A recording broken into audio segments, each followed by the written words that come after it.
Hi, I'm Andrew Bennie. I'm a researcher and activist on food system issues, and I'm also a co-founder of the food justice collective We Will All Eat. This is one of a series of conversations on COVID-19, the right to food, and radical politics. And I'm pleased to be speaking to Jade Percassi today from the largest land rights movement in Latin America, if not in the world, the Brazilian movement of landless rural workers, or MST. Jade is a militant, educator, artist, and mother, and she's also a social scientist with a PhD in education from the University of Sao Paulo and a member of the musical group As Cantaderas. And Jade also works with development projects in the team of the National Secretariat of the Movement of Landless Rural Workers, MST. Welcome, Jade. Hi, Andrew. Nice to see you.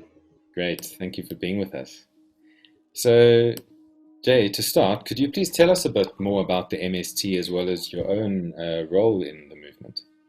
I'm going to say this and be short at the same time, so let's try to say it. Take your time. The, the MST is a social movement that organizes landless rural workers to struggle for land, for agrarian reform, and for social changes here in Brazil. The movement was officially founded in 1984, and during this 36 years of existence, it became organized in the national level. And we are here present with our camps and settlements in 24 out of the 27 states of Brazil. And well, about me, I first took part in activities organized by the movement back in 1997 on occasion of the demonstrations of repudiation. Does that word exist? Do you mean expropriation? Repudiation against in the demonstrations against the Carajá Eldorado dos Carajás massacre, Uh, which was when the military police murdered 19 peasants and left many wounded in an ambush. And that episode had international visibility. And well, since then, I have joined the ranks of the movement and acting in different sectors and collectives, uh, especially in education, communication, and culture. And since 2016, I joined the team of the National Secretariat. I'm part of the collective that deals with the development projects in dialogue with the agendas of the sectors of the movement, which are many, like health, education, production, youth, gender, human rights, and international relations, among others, because the movement is organized in several different sectors. Jade, could you tell us, for those who maybe haven't heard of the MST before, could you tell us a little bit more about what is the key way that the MST, what is the key issues that it struggles around, and what are its key ways of organizing and tactics and so on? Sure. I mean, we have a historical and cultural history in Brazil of difficulty to access land and also the displacement of rural workers. It goes back to 1100 when the Europeans first arrived here. So this inequity in the access of land and the displacement of rural workers gave the basis for the peasant workers to organize themselves through several years. And MST is part of this history. It inherits the association and organization culture of movements, of people's movements that came before. And so at the time the MST was officially founded, it was the convergence of several territorial and regional movements that were being organized in the late 70s and early 80s in Brazil, along with the movements that were claiming for the rebuilding of democracy. So this struggle comes before us and is still part of the structural agenda of social inequity and economics and land and natural resources inequity in Brazil. So the keys are to organize people who work in the land and have the right to own it, but they don't. Also the people that used to work in the land, but they were displaced by the agribusiness companies or the big landowners. And also the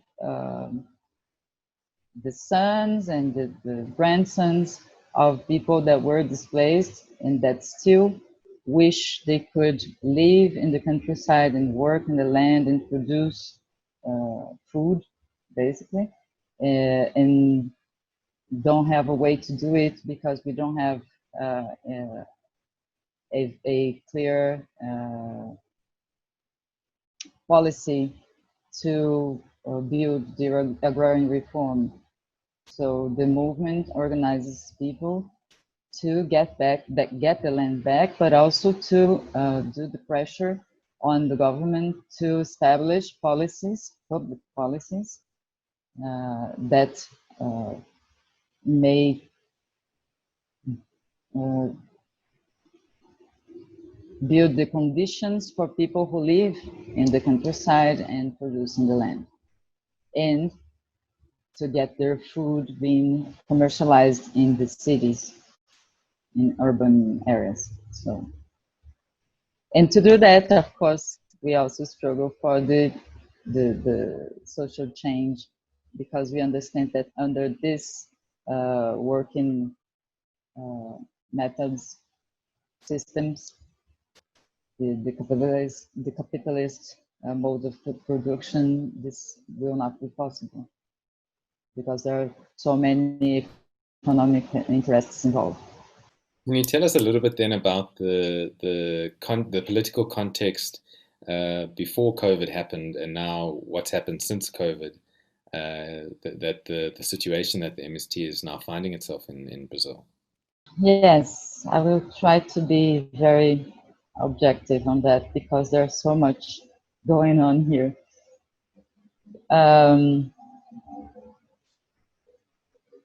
I would like to say that we had a condition before COVID and we had a condition before COVID, right?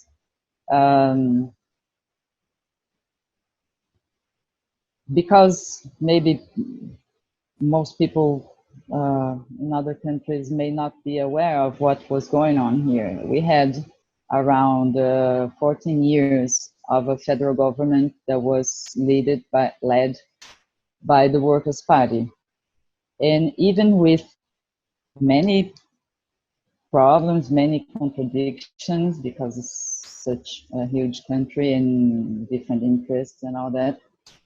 But we risk to say that during those 14 years, our movement, as well as other grassroots organizations and movements in the countryside, but also urban movements, reached a series of achievements with the regularization of land, of the peasants, indigenous people, the inheritance of the African that were turned into slaves that we call quilombos. So we reached we had some conquests on that. And we also got to a point that we had the definition of some public policies that were aligned with the needs of population in terms of building food sovereignty. I mean that there were advances in credits for production, the inclusion of groups that were formed by women and youth in the productive organization chains. There were important agreements with universities and technical schools to prepare teachers for the rural area schools, for elementary and secondary schools, but also to prepare technicians and provide advice, assistance to the family farming cooperatives and to the collectives in the settlements that were trying to pursue the transition to agroecological production methods. And although there were still many challenges to overcome, especially the main dispute between the prioritizing agribusiness and production of commodities for exportation versus giving subsidies to the agroecological culture on a national scale as a public policy. So after the impeachment of President Dilma, with the rise of Jair Bolsonaro government, we were already facing serious problems involving the interruption and the suspension of many public policies for workers in working class in general, but especially for those who are in the countryside.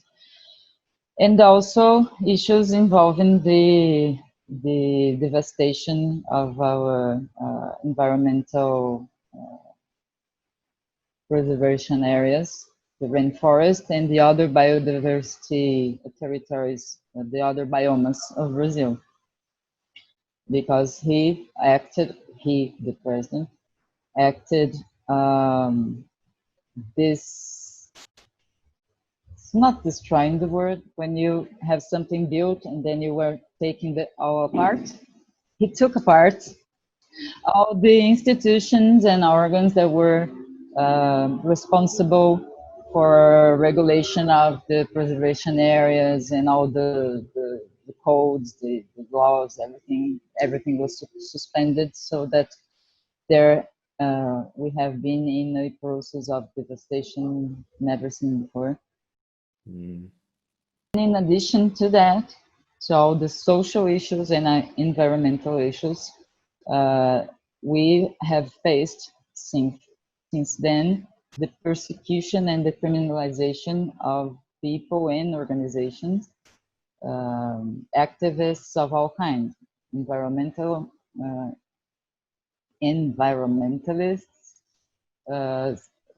human rights defenders, unions, and us. So, persecution, official and non-official. So there was an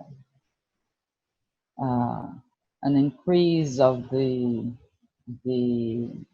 arrestments and assassinations of leaderships during this time. So if we didn't have anything else to struggle against, came the virus and the pandemic. So this was the context a few months ago. So the MST organizes people around accessing land, and once they've won the land, to be supported in being able to produce food as peasant farmers to feed people. So you now have, with the lockdown situation, many people, I think especially in the urban areas and the cities, struggling to access food, especially poor and working class people. And now you have this difficult context of the Bolsonaro government. So can you tell us a bit more now how the MST has then responded in this situation, for example, around food assistance and so on? We must say about the the production of the agrarian reform territories, settlements, that we have been facing difficulties in producing without any political with we have been facing difficulties to produce since the rise of Bolsonaro's government, because we do not have the policies, the public policies to subsidize the production and the commercialization of the product anymore. All the resources, the public resources that are going to the agriculture in Brazil are now addressed to the production of agricultural commodities, and with a huge consumption of agrochemicals. Right, Brazil is the #1 first consumer of agrochemicals. Even with this situation, the settled families, the associations, the cooperatives were facing these difficulties, but were producing and building chains of production consumption chains. Do you understand what I mean? And we built a sort of it's not a franchise, but a store that has the same name in different places. Oh, so like a brand, an MST. Yes, MST built a brand of a market that sells groceries, vegetables, fruits, and industrialized products that come from either the agrarian reform territories or organic producers that are politically aligned with the movement. And so this we have now this store, which is called Armazém do Campo. What would be the translation? The countryside shop. No. Okay. Market. Countryside market. And yeah, the countryside market. And in this stores, we have them now. There are stores in São Paulo, Rio de Janeiro, Belo Horizonte, Recife, São Luís, and you have been to Brazil. You can help our viewers, our listeners, to understand on the map what I'm talking about. And in Porto Alegre, so from the south to the north of Brazil and to the rainforest, we have these stores. There are 6 stores and others to be opened after the pandemic ends. So one thing is that this difficulty of the people who are in the settlements, the peasants, the rural workers who are producing food, even without the difficulty of not having the public policies to subsidize and to support, they are still producing and sending their products through our own chain of trucks and vehicles and all that to the stores that are in the big cities. And this is one side of the problem, because we have lots of restriction measures in circulation from municipality to another, and from the countryside to the urban sites. And there's another problem, that is the people, the working class that live in the cities and that are not able to go to work or uh, is not uh, does not have access to the emergency aid that was approved by the government, and even that has a lot of problems. First, because it's not enough for a family to buy food, to access the food they need, and the other because it requires a lot of bureaucratic um, information and procedures that most people who are very poor and live in very vulnerable areas are not able to do it and to reach the aid. So the ones who need it the most are not able to get it. It's very contradictory. So facing these two big issues, the movement has been acting in two ways, especially in two ways. One is to assure that the food can reach the city and reach the Armazém do Campo, the countryside markets. And then people who were supporting the agricultural the family and associated farming, agriculture, agroecological agriculture, the agrarian reform agriculture, and so on, they are able to order, and then we made teams that will deliver this food for the people who are able to, who can afford it, right? This is one thing. So this is mostly to support the workers in the countryside who have difficulty to produce food. And the other thing is that we build solidarity brigades in all states, some states more than one brigade because they are large states and have different regions, who collect food from the producers, the families, the cooperatives, the associations in the settlement, and then distribute and donate as an action of food relief in the slums, in the vulnerable areas of the big cities. So those brigades, they have already they also have two different ways of acting in the cities, in the main cities. That is, one is to distribute, to donate the raw food, a big variety of items, fruits, vegetables, and so on.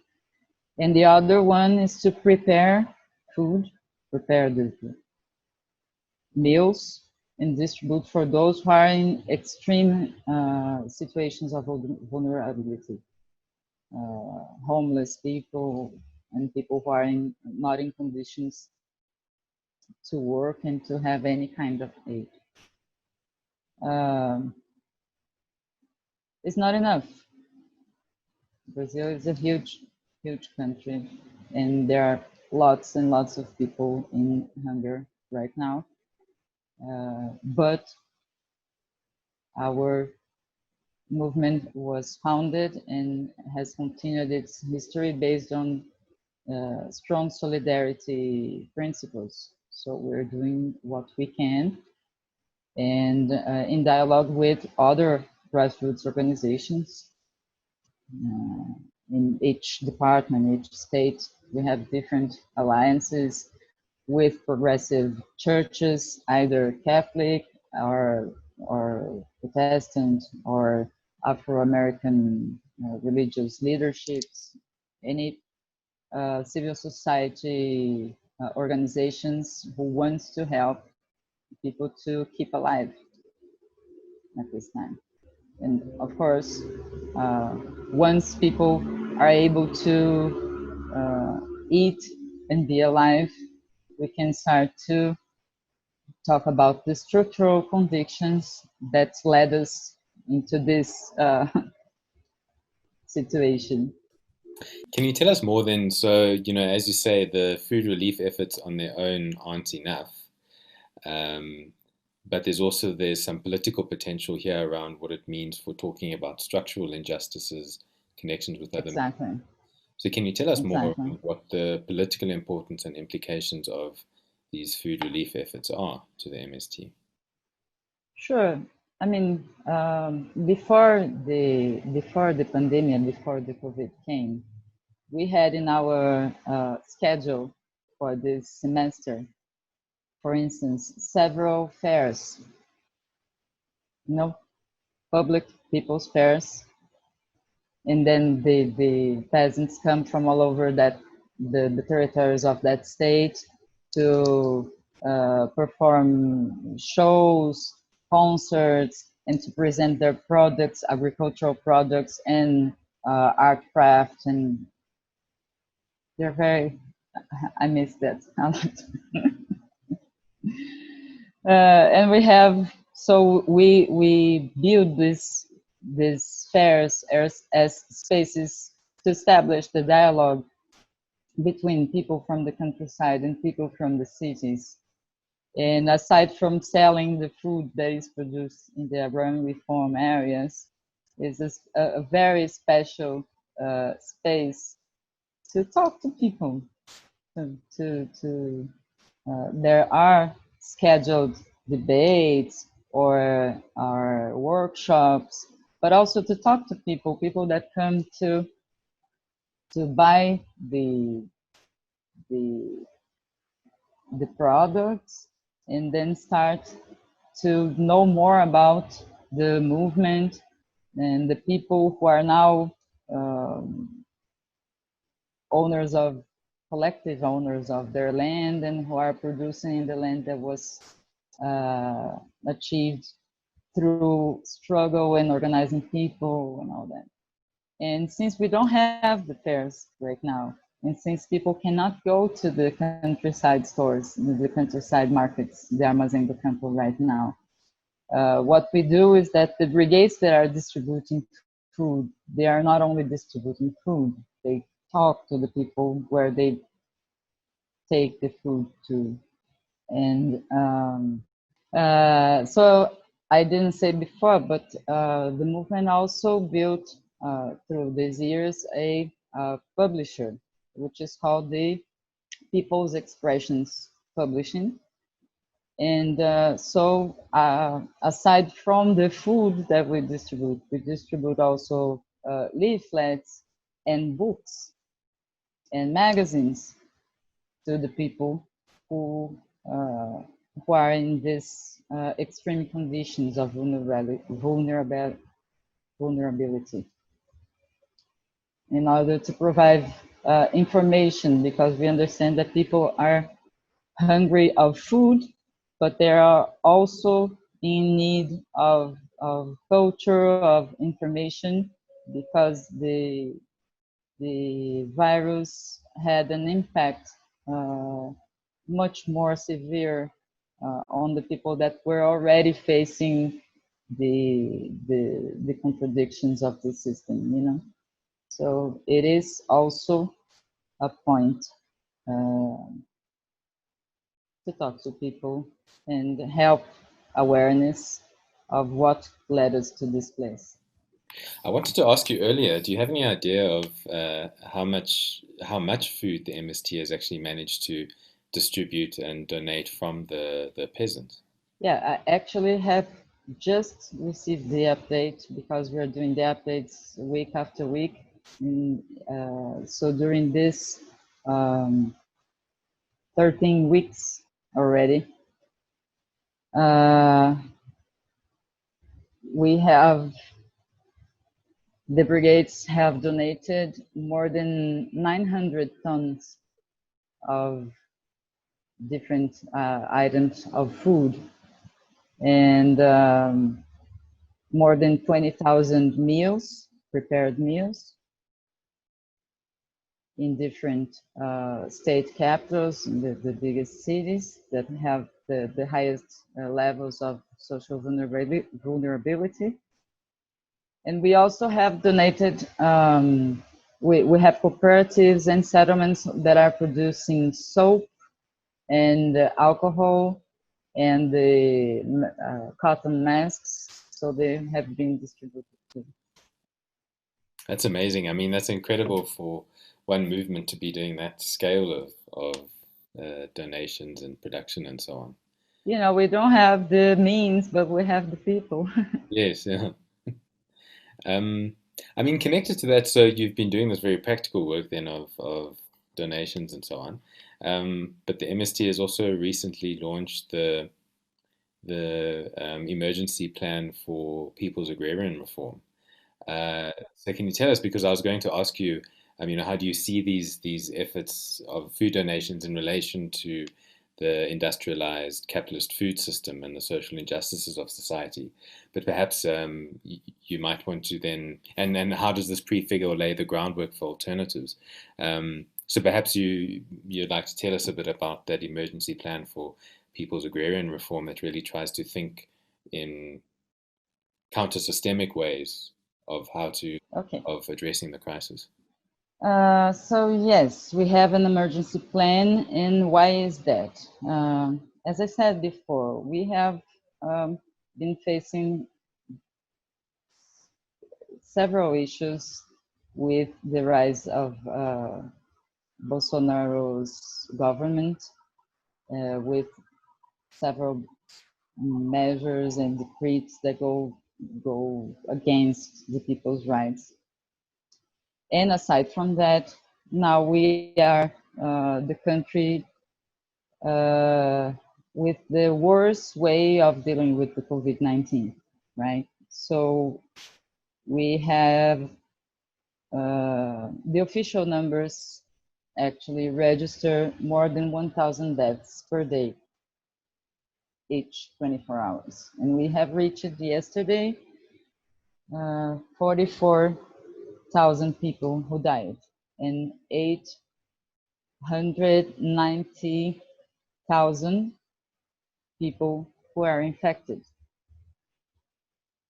So, and we have a great underreporting of the cases.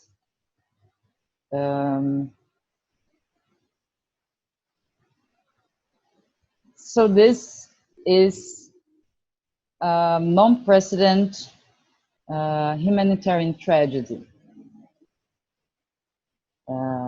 which, as I was saying, is not a fatality. It's the result of the irresponsible and genocidal action of Bolsonaro's government that minimizes the pandemic and advocates for the reopening of the economy, blocks the financial support to the states to face the pandemic, and incites political violence against all kinds of activists.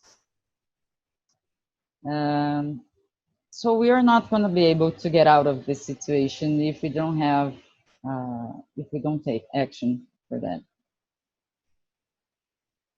And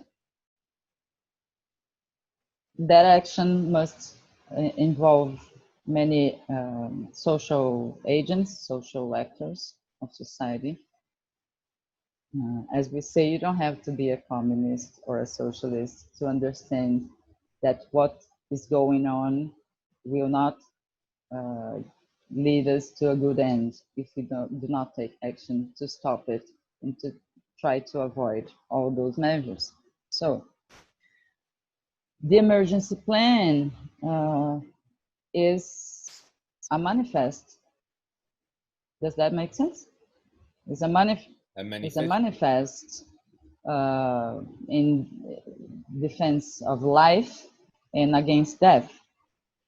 So it has a plan to face the pandemic, but not only to face all the social tragedy that we're facing, that we are going through.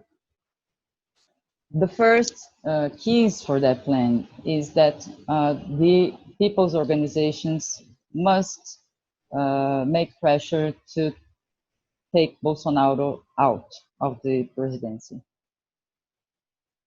Then we can get together to fight for life. And in order to fight for life, we must prioritize the production of healthy food and solidarity with the people. So it's basically what we're doing, but we may not be able to do it for much longer because more and more people are getting infected and more people are dying. So the plan has proposals to promote job creation, to promote the production of healthy food for all the people, to move trade, to ensure income and decent living conditions for the people. And it's a reform, an emergency reform plan. We're not talking about a revolution yet. We're talking about measures that must be taken in order for us to survive the pandemic and survive all this destruction of social rights that's being carried out by this government. So you said it's a reform plan, but do you see it as also part of challenging capitalist relations in general, but also as the demands that the plan is calling for and the actions that it's calling for? Do those also challenge the capitalist food system? And Sim,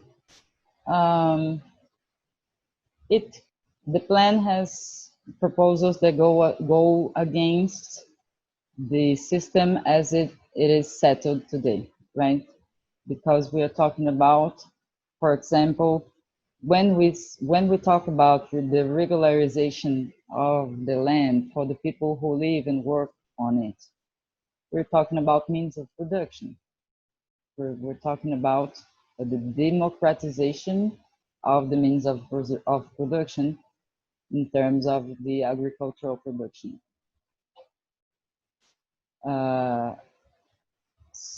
But if you study the history of older countries, we will find the agrarian reform as part of the nation founding of many countries that were not radical or very democratic, but they understood that in order to have people working and people able to eat 3 times a day and to live in decent conditions, it was necessary to do the redistribution of the land. So we're not talking about, when I say we're not talking about a revolution yet, is that there are tasks that were not performed in the past, and we are harvesting those seeds of injustice and inequality until today. So the emergency brings all those issues back to the daily, to today's agenda. So that is what we're trying to do, to bring it to the large public, that the land, the agrarian issue is not something that is a problem today. It comes from the heritage of several years of history. But it has a lot of proposals, such as to collect the areas from companies that owe to the federal government, who owes taxes, or to allocate existing public lands or vacant lands for emergency settlements in order to people to access land and produce food, to ensure the integrity of the preservation areas, indigenous areas, quilombolas areas, to stop the devastation in people, at least the people who are on those territories can ensure their food sovereignty. So those are some of the proposals that are part of the plan. one of the things that was, very clear to me when I read through that emergency plan was Um, there's a lot of demand, but very concrete Mhm. demands that are really about meeting immediate issues, but also that and demands that are based on the needs of people and the environment and meeting immediate issues, but that would also shift things in a very, if each one of those demands was implemented, it would shift things in a very progressive direction, right? And the direction that we were walking when all that. Mm. And how do you mobilize people around these demands? I mean, especially now during the COVID situation and social distancing. It's been very challenging, but we have a very brave communication team where working with the production of contents related not only to the procedures to avoid the infection of COVID, but also to help the settled and camped families to have safety procedures and continue producing. And we have been keeping a communication among the different territories through the countryside radios and the social media profiles, and so keeping the debates on the issues that are part of the plan on the daily agenda in, in several different profiles in several social media platforms, and sending messages and sending um, study material. So people are at home but producing food and nourishing ourselves with theory, with knowledge, with culture, with art. Mm. Mm. Amazing. What makes us vulnerable at this time is uh, also making the ties The stronger. the connections. Connection, yeah. Okay. So what could make us weaker in these conditions is actually helping us to make the connections stronger among us. Mm. So, what do you see as and I know we've been talking for a long time, so I'll try and make this the last question. But what do you see as in order for us to have the right to food met for everyone? What are the conditions that we need to realize, and some of the connections we need to make, especially as movements? I mean, you spoke now about what is making us weak is also tying us together more strongly. But what are some of the conditions that you and the MST feel need to be met to really realize the right to food for all, the changes in society we need, but also the movement connections? Well, first we have to get Bolsonaro out. Then second, we must restore the public policies to support the small farming, and to undo all the licenses for agrochemicals that were approved during the Bolsonaro's era, which are more than 400. And to restore the public policies, I mean, to restore all the public policies, of course, the public health care, the public education, the previdentiary rights, but most of all to restore the policies that are related to the distribution of healthy food. We had some different public policies that we must restore in order to make the food reach the people. So we had two main policies. One that was the acquisition of the food produced by the families in the settlements.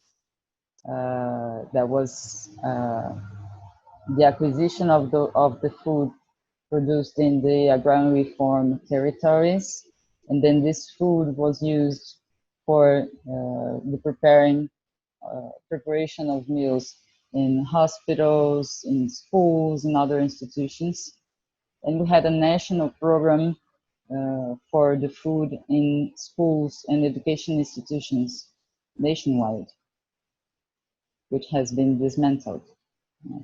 And this was one of the main policies because it's the one that can reach each and every child and teenager in the country with providing food sovereignty. So these are the two main policies that we must restore in order to achieve a minimum level of food sovereignty throughout the country. Well, thank you very much for having this discussion with us. It's clear that you're in a very difficult political situation, but at the same time, it's also clear that the MST continues to push very strongly and to organize around its ideals of human liberation and ecological justice and so on. And I think the movements are really it's inspiring to so many people around the world. So this has been really great to have this discussion with you, and thank you very much for making the time for it. And we wish all the comrades in the movement all the best, and we send our strongest solidarity to the movement. We thank you so much for the inviting. For us, it's such an honor to be part of this international solidarity. And we hope to find you all safe and ready for the struggle. Thank you, Jade. Thank you, Andrew. I'll see you soon.